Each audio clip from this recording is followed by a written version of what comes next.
امت کی جو حالت ہے اس وقت کسی سے ڈکی چھپی اور پوشیدہ نہیں ہے۔ ابھی کچھ ہی دن پہلے فلسطین کے جو معاملات شروع ہوئے سب کے سامنے، ہر مسلمان کا دل دکھی ہے۔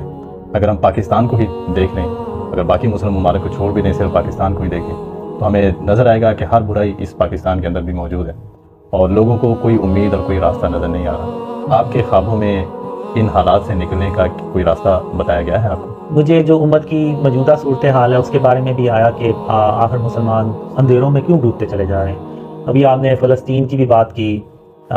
فلسطین میں تو جو مجھے ڈریمز آئے ہیں وہ تو کافی آپ کہہ رہے ہیں بھیانک قسم کے ہیں، کہ ایک ڈریم میں تو وہ کہتے ہیں کہ اسرائیل کا وزیر اعظم کہتا ہے کہ فلسطین کا صرف نام باقی رہ جائے گا۔ تو ابھی یہ جو کچھ بھی کر رہے ہیں یہ بات وہیں اسی طرف ہی جا رہی ہے کہ وہ صرف نام باقی رہ جائے گا اس کا، لیکن مسلمان کچھ بھی نہیں کر پائیں گے۔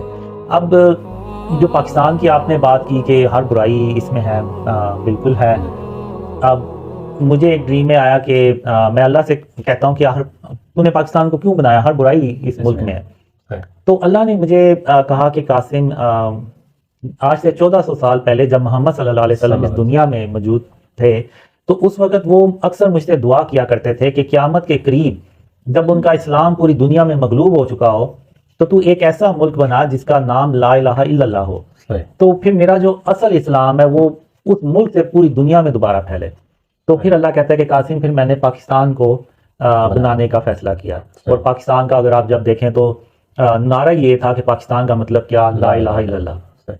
تو برائیاں ہیں اس ملک میں، لیکن اللہ کی رحمت سے ہمیں مایوس نہیں ہونا چاہیے، اور اللہ نے ان خوابوں کے ذریعے سے ہمیں بتایا کہ اگر ہم شرک اور اس کی اقسام سے اپنے آپ کو بچا لیں اور بچانا شروع کر دیں، اور اس ملک کو شرک اور اس کی اقسام سے پاک کر دیں، تو اللہ کی رحمتیں اور برکتیں اس ملک پہ نازل ہوں گی، اور ایسی برکتیں نازل ہوں گی کہ لوگ جو ہے نا ان سے وہ جو اللہ کے خزانے نا وہ سنبھالے نہیں جاتے۔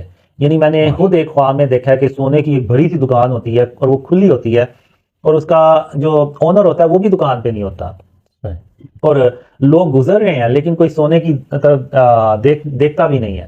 تو میں خود خواب میں حیران ہوتا ہوں کہ کیا یہ پاکستان ہی ہے، یہ جو دکان ہے سونے کی، کیا یہ پاکستان میں ہے؟ تو یعنی اس طرح کہ اللہ اپنی رحمت سے نا ہمارے حالات اچھے کر دے گا، لیکن اس کا ایک ہی طریقہ ہے کہ جب تک ہم اللہ کو راضی نہ کر لیں، یعنی شرک ایسا گناہ ہے کہ جس کی کوئی معافی نہیں ہے۔ قیامت کے دن اللہ جس کے چاہے گا گناہ بخش دے گا، لیکن شرک کبھی معاف نہیں کرے گا۔ اور شرک کے بارے میں اللہ نے قرآن میں بھی لکھا ہے کہ جس نے شرک کیا اس نے گویا اپنی جان پہ ظلم کیا۔ تو یہ ایک طریقہ اللہ نے ہمیں بتایا، اور اس میں ہم نے کچھ بھی نہیں کرنا۔ آپ یقین کریں یہ بہت سمپل ہے، ہم نے صرف یہ کرنا ہے کہ جتنے بھی اسٹیچوز ہیں ان کو ختم کرنا ہے، تصویریں ختم کرنی ہے، اور یہ جتنے بھی مزاروں پہ جا کے منتیں مانگتے ہیں، سجدے کرتے ہیں، ان کو ختم کرنا ہے۔ ان چیزوں کو ہم نے ختم کرنا ہے تاکہ ہم اللہ کو راضی کریں۔ جب ہم اللہ کو راضی کریں گے تو اس کی مدد اور اس کی رحمتیں اور برکتیں آئیں گی، اور یہ ملک پھر ترقی کرے گا۔ اور جو میں نے ڈریمز میں دیکھا ہے کہ پاکستان ایون پوری دنیا پہ حکومت کرتا ہے ایک وقت آتا ہے۔